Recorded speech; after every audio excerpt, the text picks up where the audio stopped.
हे दोस्तों, welcome back to this channel. तो देखो, चैप्टर नंबर 1 मैंने आपको सक्सेसफुली पढ़ा दिया है और अब हम शुरुआत कर रहे हैं चैप्टर नंबर 2 की।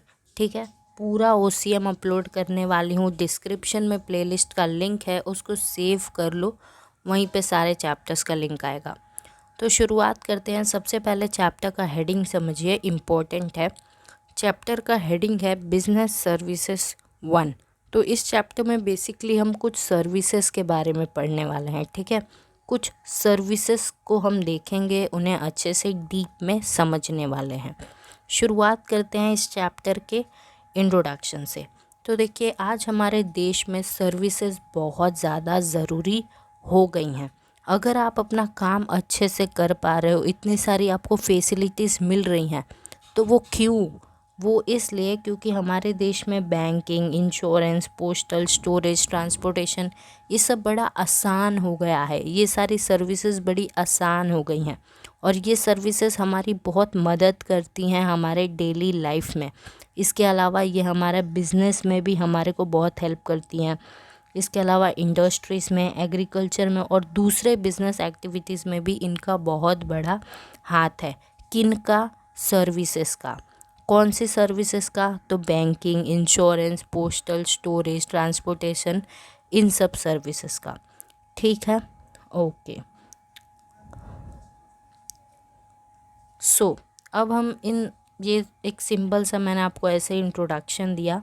अब हम क्लियरली एक एक सर्विसेज को आराम से समझेंगे। ठीक है, ये जो सारी सर्विसेज है ना कहीं ये सब एक दूसरे से जुड़े हुए हैं। ये सब सर्विसेज हमारे को सच में बहुत ज़्यादा हेल्प करती हैं, तो इनके बारे में हमें डीप में नॉलेज होना बहुत इम्पॉर्टेंट है। सबसे पहला जो सर्विस आता है ना यार, वो है इंश्योरेंस।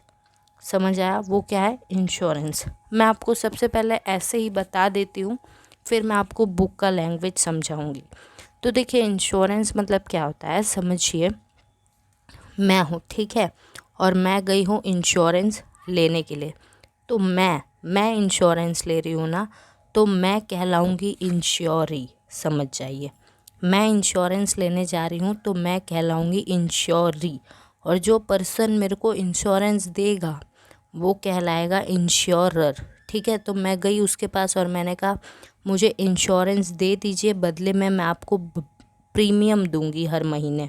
प्रीमियम मतलब कुछ फिक्स अमाउंट ऑफ मनी मैं हर महीने इंश्योरर यानी कि उस आदमी को दूंगी, और फिर हो गया, हमारा इंश्योरेंस हो गया। मैं उसे बदले में पैसे देते रहूँगी हर महीने, एंड देन इंश्योरेंस हो जाएगा। अब वो डिपेंड करता है कि मैं किस चीज़ का इंश्योरेंस ले रही हूँ। एग्जाम्पल, अगर मैं कार इंश्योरेंस ले रही हूँ तो मैंने कार का इंश्योरेंस करा दिया, मैं हर महीने प्रीमियम भर रही हूँ। अब क्या होगा, अगर वो कार मेरी जल गई या एक्सीडेंट हो गया तो मुझे सारे पैसे इंश्योरेंस वाले दे देंगे, जितना भी मुझे लॉस हुआ वो।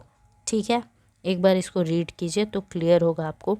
Insurance refers to that written contract or agreement between two parties through which the insurer pays premium and as against getting an undertaking from the insurer that he will be compensated as per the risk covered and the amount decided for the financial loss। ठीक है, insurance क्या है? एक return contract है या agreement है दो लोगों के बीच में। कौन से वो दो लोग हैं?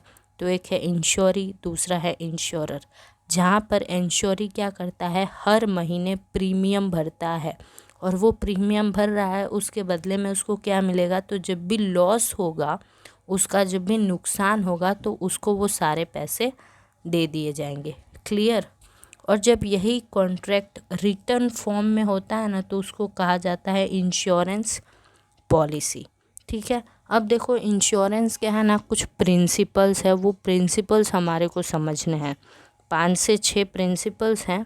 वो प्रिंसिपल्स के बिना इंश्योरेंस नहीं कराया जा सकता, वो प्रिंसिपल्स इम्पॉर्टेंट है। तो अब उन प्रिंसिपल्स को समझेंगे। सबसे पहला जो प्रिंसिपल है वो है principle of utmost good faith. मैं आपको सिंपली पहले बताती हूँ कि ये क्या होता है। तो देखो, जब हम इंश्योरेंस ले रहे हैं तो दोनों जो पार्टी है, इंश्योरी और इंश्योरर, दोनों को एक दूसरे से कुछ नहीं छिपाना है, सब कुछ बता देना है।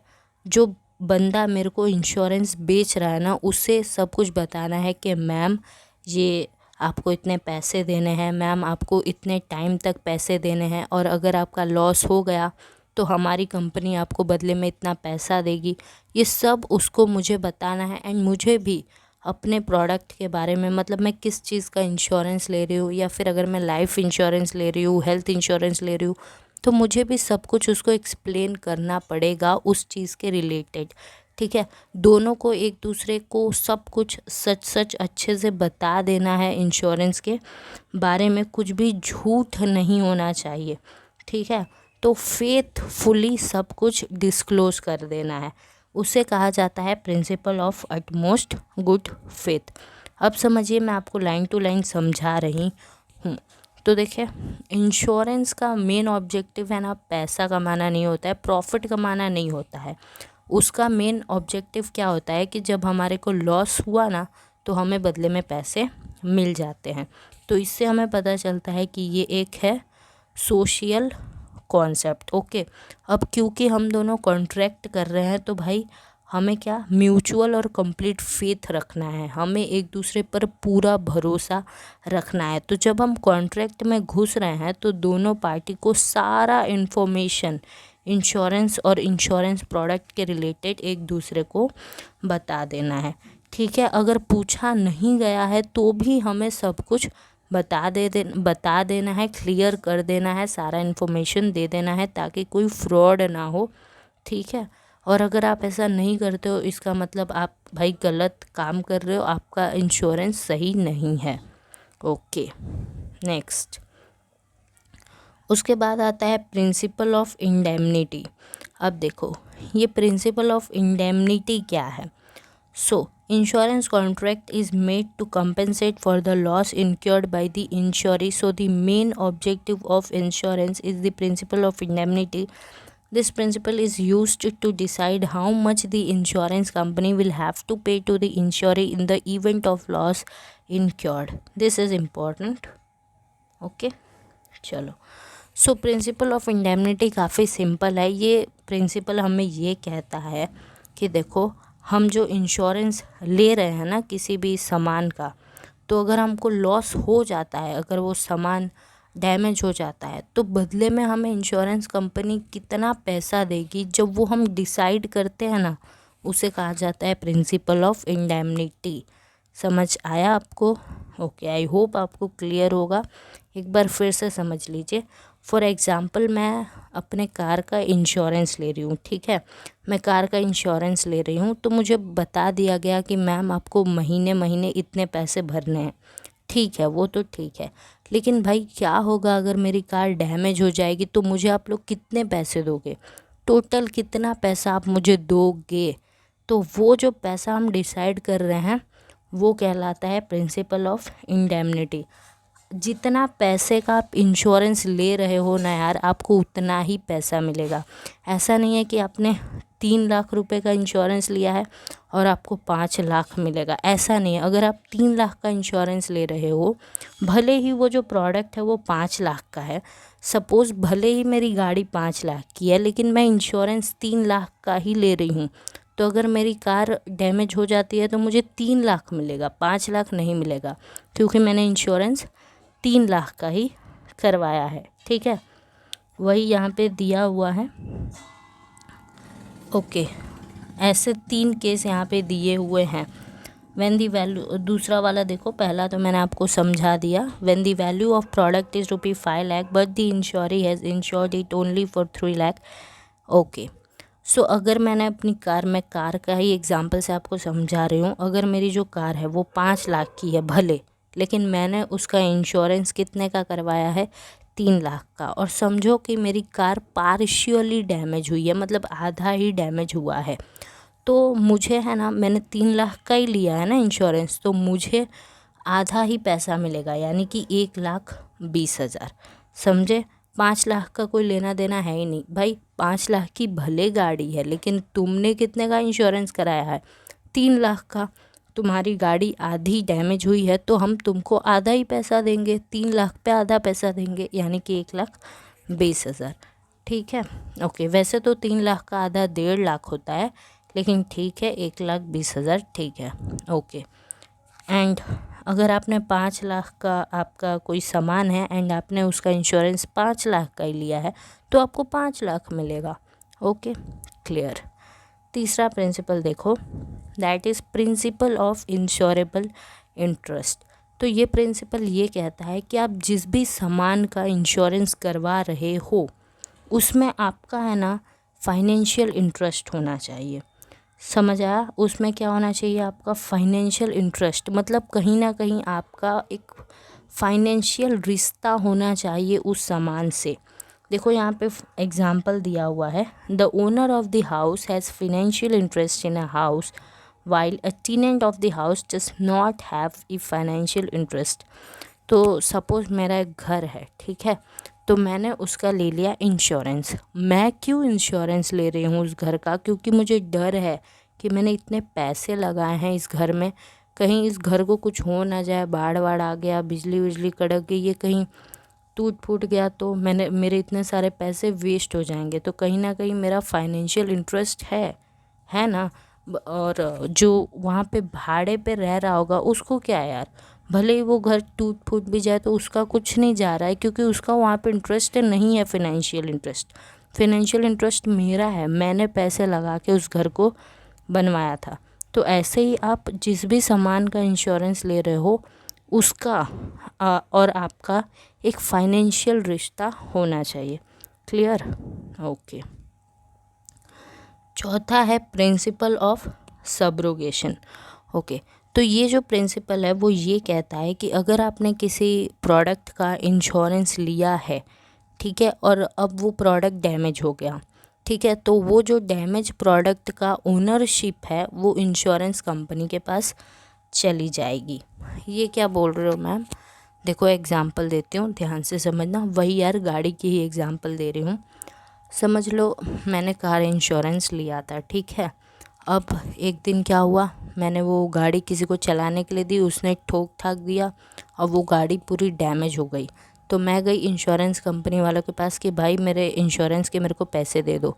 तो वो मेरे को पैसे तो दे देंगे, ठीक है, वो मुझे मेरे इंश्योरेंस के पैसे दे देंगे, लेकिन वो जो डैमेज गाड़ी है वो खुद ले लेंगे। समझ आया? वो जो डैमेज प्रोडक्ट है वो लोग ले लेंगे, इंश्योरेंस कंपनी वाले ले लेंगे, उसकी ओनरशिप उनके पास चली जाएगी। तो उसको कहा जाता है principle of subrogation. Clear? Okay. Next आता है टाइप ऑफ इंश्योरेंस।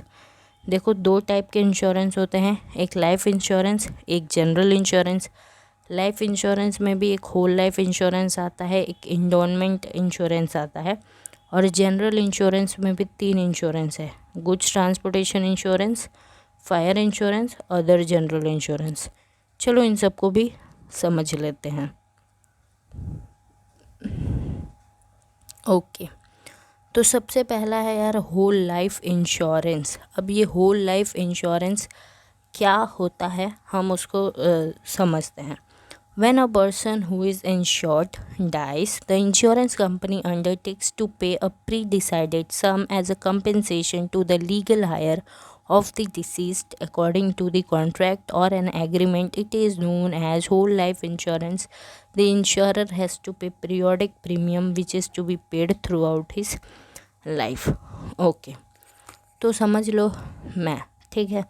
अब मुझे अपना इंश्योरेंस करवाना है अपना, ठीक है, क्योंकि मुझे टेंशन है कि मेरे बाद मेरी फैमिली का क्या होगा। तो इसलिए मैं क्या करूँगी कि मैं हर महीने या फिर कुछ टाइम पर एक प्रीमियम भरती रहूँगी इंश्योरेंस कंपनी के पास, ठीक है। प्रीमियम भरती रहूँगी। और क्या पता अगर मेरी डेथ हो जाती है तो वो इंश्योरेंस कंपनी वाले क्या करेंगे, हमने पहले से एक डिसाइड करा हुआ है कि भाई मेरे मरने के बाद इतना पैसा मेरे फैमिली वालों को दे देना या फिर उसको दे देना जिसका मैंने नाम लिया है, ठीक है, मेरे बाद उसको दे देना। मैंने एक नाम लिख के दे दिया होगा इंश्योरेंस कंपनी वालों को कि मेरे मरने के बाद या तो इसको दे देना या तो मेरे परिवार वालों को दे देना, ठीक है। पहले से ही हमने डिसाइड कर लिया है कि कितने पैसे देने हैं मेरे मरने के बाद। तो अगर मैं मरी तो वो सारे पैसे मेरे फैमिली वालों को या फिर मेरे हायर को मिल जाएगा, ठीक है। लेकिन उसके बदले में मैं जब ज़िंदा रहूँगी तो मैं प्रीमियम भरती रहूँगी, ठीक है। ओके, तो ये है होल लाइफ इंश्योरेंस। दूसरा है एंडोनमेंट इंश्योरेंस। अब ये क्या है, तो देखो, when the insurance company promises to pay the policy amount to the insured at the end of the policy period to him or the legal heir in the event of his death, it is known as endowment insurance। अब ये देखो थोड़ा अलग है। इसमें क्या होता है कि हमें पैसे भरते जाने हैं और उस पॉलिसी का है ना एक पीरियड होगा कि आपको 10 साल तक भरना है, 15 साल तक भरना है या 20 साल तक भरना है। अब जब तक वो एंड ना हो मुझे भरते जाना है और जब वो समय समाप्त हो जाएगा तो मुझे वो सारे पैसे मिल जाएंगे। लेकिन अगर बीच में मुझे कुछ हो गया, ओके, मेरी डेथ हो जाती है बीच में, तो वो सारे पैसे मेरे हायर को दे दिए जाएंगे, ओके। तो यहाँ पर ये पीरियड वाला नया पॉइंट है, ओके, एंडोमेंट इंश्योरेंस में। क्लियर? ओके। देन आता है जनरल इंश्योरेंस। जनरल इंश्योरेंस में पहला है अपना गुड्स ट्रांसपोर्टेशन इंश्योरेंस। देखो, जब हम सामान को एक जगह से दूसरी जगह ले जा रहे हैं तो भाई रिस्क है कि वो जो सामान है वो ख़राब होगा ही होगा। तो जब हम उसके लिए उन सामान का इंश्योरेंस करवा देते हैं उसको कहा जाता है गुड्स ट्रांसपोर्टेशन इंश्योरेंस, ठीक है, ओके। जिसमें पहला हिस्सा है मरीन इंश्योरेंस। समझ लो मैं अपना जो सामान है वो सी रूट यानी समुद्र के रूट के द्वारा भिजवा रही हूँ। अब ये देखो, ये सस्ता तो होता है लेकिन यार ये बहुत ही ज़्यादा रिस्की होता है और बहुत ही स्लो होता है। क्या पता पानी में लुटेरे आ जाए हालांकि ये पहले होता था, अब नहीं होता है, ठीक है। तो ये सब रिस्क से बचाने के लिए मैं उन चीज़ों का इंश्योरेंस करवा लूँगी और इसे कहा जाता है मरीन इंश्योरेंस। वैसे ही एयर इंश्योरेंस क्या होता है कि जब मैं अपना कोई कीमती हाईली वैल्यूएबल कीमती कोई सामान एयर के थ्रू एक जगह से दूसरी जगह भिजवा रही हूँ तो मुझे डर है कि कहीं भाई ये मेरा जो सामान है वो ख़राब ना हो जाए, ये टूट फूट ना जाए, इतना कीमती है, तो मैं उसका भी इंश्योरेंस करवा लूँगी। उसको कहा जाता है एयर इंश्योरेंस, ओके।